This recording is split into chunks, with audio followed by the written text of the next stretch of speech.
여러분 안녕하십니까?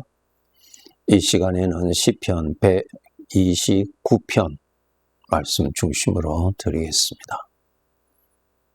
여러분, 우리 구원받은 자들의 영원한 신분은 무엇입니까? 구원받지 못한 이 세상 사람들의 영원한 신분은 무엇입니까? 영원한 신분을 알고 살아야 되겠죠. 이 세상의 사람들의 영원한 신분은 죄인이라고 하는 것이 신분입니다. 여러분, 창세기 1장에서 만물의 주인은 하나님이시죠. 그리고 우리 사람은 영원히 사는 영적인 존재로 지음받았어요. 우리가 이 세상에 태어나기 전에 태중에서 10달을 살았어요. 그리고 그곳에서의 삶을 마치고 이 세상에 태어났어요. 이 세상에서 100년 되지 못하는 삶을 살다가 이 세상을 또 벗어나요. 영원히 살 곳입니다. 이제 그곳에서 영원히 사는 것입니다. 나라는 존재는 계속 태중에서도 내가 계속 살았고 지금 이 세상에서도 내가 계속 살고요. 그리고 이 세상을 떠나서 영원히 살 곳에서도 내가 지금 살고 있는 내가 그곳에서 삽니다. 그런데 그곳에서 나의 신분이 무엇인가 하면 죄인이라고 하는 것입니다. 죄인의 신분은 어떻게 됩니까? 죄의 형벌밖에 없죠. 불행이죠. 내가 이 세상에서 세상의 것을 많이 소유했다. 나름대로 가치가 있죠. 그런데 그보다 더 귀한 것은 당신의 영원한 신분이 무엇인가? 그것이 더욱 중요하죠. 죄인이라면 죄인은 죄에 대한 형벌을 받아야 하는 것이 법이지요. 이 모든 법을 집행하시는 이가 만물의 주인 되시는 창조주 하나님이십니다. 그런데 예수 그리스도를 영접하여서 모시고 사는 사람의 신분은, 영원한 신분은 죄인이 아니고 하나님의 아들입니다. 하나님의 아들이 나의 영원한 신분입니다. 지금 이 세상에서도 그것이 나의 참된 신분입니다. 하나님의 아들이라고 하는 신분은 영원한 나의 신분입니다. 그러면 하나님의 아들은 이 세상의 삶을 마치고 이 세상을 떠나서 이 세상을 벗어나면 영원히 살 곳인데, 영원히 살 곳이 어딘가? 우리 아버지 하나님이 거하시는 곳에서 삽니다. 그것을 천국이라고 말씀하고 있죠. 나 있는 곳에 너희도 있게 하리라. 요한복음 14장 3절에 기록되어 있죠. 내 신분이 중요합니다, 여러분. 나의 신분이 죄인인지 아니면 하나님의 아들인지 여러분 스스로 확인하셔야 될 것입니다. 죄인이라고 하는 것은 죄를 섬기는 사람이에요. 죄에 사로잡혀서 사는 사람입니다.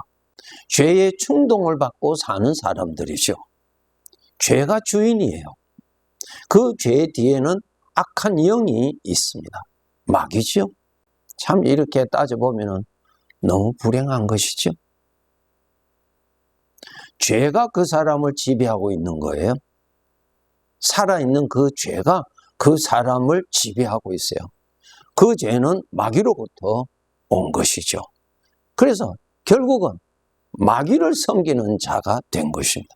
마귀를 섬기는 자는 요한계시록 20장 읽어보면 영원한 형벌밖에 없습니다. 하나님의 아들이라고 하는 신분을 받은 사람은 죄의 종이 아니죠. 하나님의 아들이지 죄의 종은 아니잖아요. 그런데 우리가 지금 천국에서 살지 아니하고 이 세상에 사는 날 동안에는 죄가 항상 나에게 나타납니다. 나타나서 나를 지배하려고 하고요. 그 죄가 나를 하나님의 아들답게 살지 못하도록 이렇게 저렇게 유혹하고 협박하고 미혹하고 넘어뜨리고 그런 일을 하고 있습니다.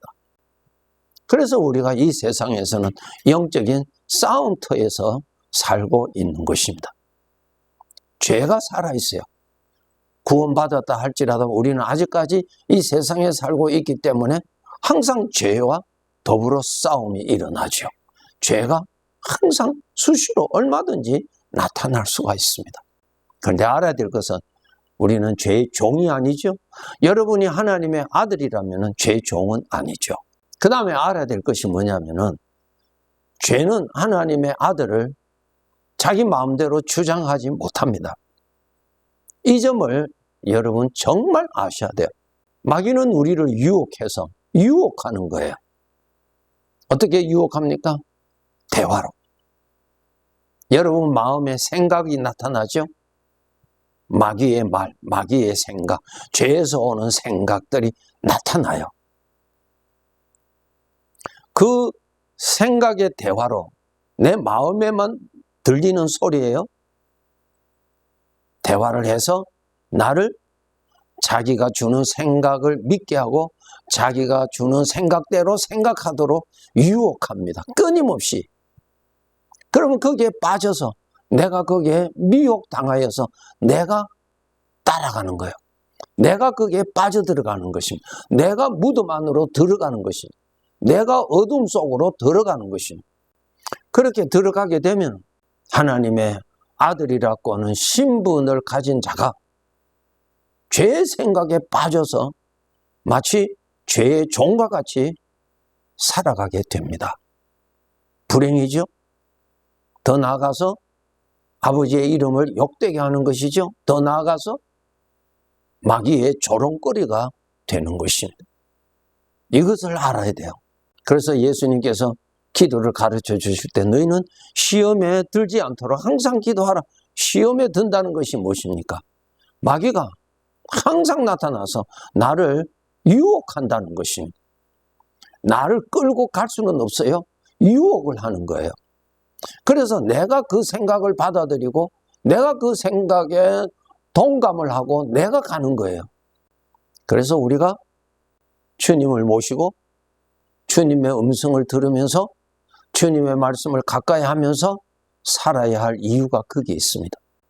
내가 섬기고 모시고 있는 그분의 말씀을 멀리 해버리면은 마귀가 주는 소리를 진리로 착각하고 받아들일 수가 얼마든지 있습니다. 이 점을 조심하셔야 돼요. 여러분, 우리는 하나님의 아들이에요. 그래서 우리 하나님의 자녀들이 이 나에게 나타나는 죄, 그 죄에 대해서 민감하셔야 돼요. 아, 이것은 죄에서 오는 것이다. 육신에서 오는 것이다. 악한 영으로부터 오는 것이다. 그런 것을 사망의 생각이라고 말씀하고 있죠. 그것을 분별하셔야 돼요. 그리고 그것을 대적해야 됩니다. 내가 섬기는 주님의 음성이 아니기 때문에 그렇습니다. 내 마음에 맞느냐, 내가 좋아하는 대로 맞느냐가 중요한 것이 아니고 내가 모시고 있는 주님의 음성이냐 아니냐 그렇게 구분하셔야 돼요. 하나님께서 항상 말씀하셨죠. 너희 앞에는 생명의 길이 있고 사망의 길이 있다. 내가 살기 위해서는 생명의 길을 택하라 말씀하셨죠. 우리가 이 세상을 살아가는 날 동안 하나님의 아들의 신분은 확실하게 하나님의 아들이 되었는데도 죄의 유혹, 악한 영의 유혹이 얼마든지 나타납니다. 그러한 곳에서 우리가 살고 있어요. 그래서 여러분 누구를 모시고 삽니까? 여러분 혼자 인생을 삽니까? 아니면 여러분이 주님을 모시고 주님이 함께 계시는 인생을 살고 있습니까? 주님이 함께 하시죠? 여러분이 하나님의 아들이라면 주님이 함께 하십니다. 성령님이 함께 하십니다. 항상 함께 하십니다. 이 놀라운 영적인 실상을 여러분이 알아야 돼요. 함께 계신다면 그분이 나의 주인으로 계십니다. 그리고 모든 일에 그분이 인도를 하십니다. 그러면 우리는 주님을 믿고 주님의 것을 받아들이고 믿음으로 살아야 합니다. 그런데 주님은 믿지 않고 마귀가 준 말을 믿고 따라간다면 어떻게 되겠어요? 덫에 빠지죠. 어두움에 사로잡히죠. 그러면 죄의 생각의 포로가 되어서 내가 고통을 당하는 것입니다. 죄는 나를 죽이는 것입니다. 그 함정에 빠지지 않아야 되겠죠? 여러분, 주님을 모시고 사는 사람이에요. 성경을 좀 아는 사람이 아니고 주님을 모시고 사는 사람이고 주님을 섬기는 사람이고 주님이 함께 계시는 사람입니다. 갈라디아서 5장 1절의 말씀, 그리스도께서 우리를 자유케 하려고 자유를 주셨으니 그러므로 너희는 굳게 서서 다시는 종의 멍에를 매지 말라. 우리를 자유케, 우리가 누구예요? 하나님의 아들. 하나님의 아들은 자유를 받았어요. 어디로부터? 죄로부터 자유함을 받았어요. 죄의 종에서 우리는 해방을 받았다고요. 죄가 죽은 것이 아니고 죄와 나와의 관계에서 죄의 종이라고 하는 신분에서 나를 해방시켜 주셨어요. 해방시키시고 하나님의 아들로 삼아 주셨어요. 죄는 그대로 있어요. 그러나 전에는 내가 죄를 따르고 죄를 섬기는 종으로 살았지만 이제는 죄로부터 해방을 받았기 때문에 죄가 나에게 나타난다 할지라도 나는 그 죄를 대적하고 죄를 따라가지 아니해야 되는 거예요. 왜? 자유를 받았으니까. 죄의 종은 죄로부터 자유가 없어요. 죄가 주는 생각대로 무조건 따르죠.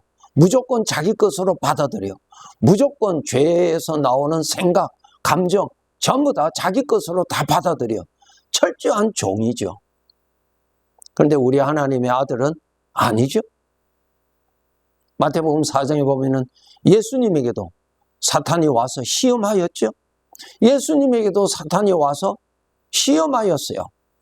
하나님의 아들인 나에게도 사탄이 얼마든지 와서 나를 나를 넘어뜨리려고 한다는 것입니다. 이 점을 알아야 돼요. 그러므로 너희는 굳게 서서 다시는 종의 멍에를 매지 말라. 종의 멍에가 무엇입니까? 죄가 준 생각에 그 생각을 잡지 말라. 그 생각을 품지 말라는 것입니다. 그것은 자유가 아니고 종입니다. 내 마음대로 하는 것이 자유입니까? 아니죠. 내 마음대로 하는 것은 내 마음의 종이에요, 여러분. 진정한 자유는 하나님이시죠. 죄가 자유입니까? 죄가 주는 생각대로 내가 마음대로 즐기겠다고 그것이 자유입니까? 죄의 종인데 그것이 죄의 종의 신분에서 나를 해방시켜 주셨고 그 다음에 어떤 자유를 주셨어요? 하나님을 섬길 수 있는 자유를 주셨어요. 전에는 죄의 종이었을 때는 하나님을 섬길 수가 없죠. 죄가 지배하고 있는데 어떻게 하나님을 섬길 수 있어요? 절대로 못 섬깁니다. 그런데 하나님께서 먼저 죄와의 관계에서 나를 해방시켜 주시고 그 다음에 하나님을 섬길 수 있는 자유를 주셨어요. 오늘 여러분이 예수 그리스도를 모시고 산다면 죄로부터 해방받은 사람이요. 그 다음 하나님을 섬길 수 있는 자유를 받은 사람입니다. 하나님을 섬길 수 있도록 자유를 주셨어요. 하나님께 가까이 갈 수 있는 자유, 하나님이 주시는 것을 받아 먹을 수 있는 자유, 하나님을 사랑할 수 있는 자유, 하나님을 모시고 섬길 수 있는 자유를 주셨어요. 이 자유를 지켜야죠. 에베소서 4장 22절에도 이렇게 기록되어 있습니다. 너희는 유혹의 욕심을 따라 썩어져가는 구습을 따르는 옛사람을 벗어버리라. 욕심이죠. 평생 욕심을 따라서 살죠. 욕심 채우려고 그 욕심이 만족하도록 살아요. 그런데 그 욕심이 이제는 됐다, 이제는 만족하다, 그렇게 말해요? 욕심이 더 욕심을 더 요구하는데요, 더 요구하는데요. 그러다가 죽음 만나잖아요.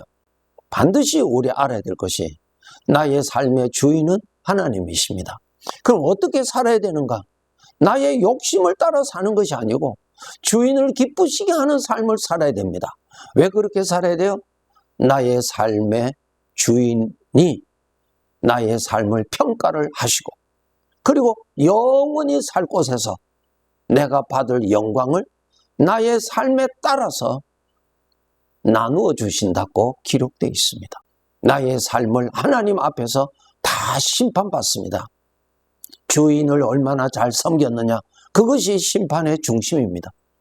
얼마나 만족하였으며 얼마나 출세하였으며 얼마나 기쁘게 살았느냐가 아니고, 주인을 얼마나 잘 섬겼느냐, 주인을 얼마나 따랐느냐, 주인을 얼마나 높였느냐, 그것을 기준으로 우리의 삶을 평가하시고 그에 따른 상급을 주신다고 기록되어 있습니다. 사랑하는 성도 여러분, 나의 신분이 죄인인지 하나님의 아들인지 여러분 확인하시기 바랍니다. 이제 여러분이 하나님의 아들이시면 죄로부터 해방받은 자임을 알고 죄에 빠지지 말고 죄를 따라가지 말고 내가 모시고 있는 주님을 기쁘시게 하도록, 주님의 마음에 들도록 성경 말씀을 부지런히 읽어서 어떻게 사는 것이 주님이 기뻐하시는 것인지 원하시는 것인지를 주님이 하신 말씀을 통하여서 알아서 그렇게 살아가도록 은혜 받고 열심히 살아가야 될 것입니다. 우리 잠시 후면 이 세상의 삶을 마감합니다. 태중에서 10달을 맞추고 빠져나왔듯이 우리가 이 세상에서 몇십 년 살면은 이 세상을 빠져나가요. 죽는 것 아닙니다. 빠져나가요. 그 다음에 영원히 살 곳에서 삽니다. 그날을 바라보고 주인이 알려주신 말씀대로 가치 있게 살아가야 합니다. 네, 감사합니다.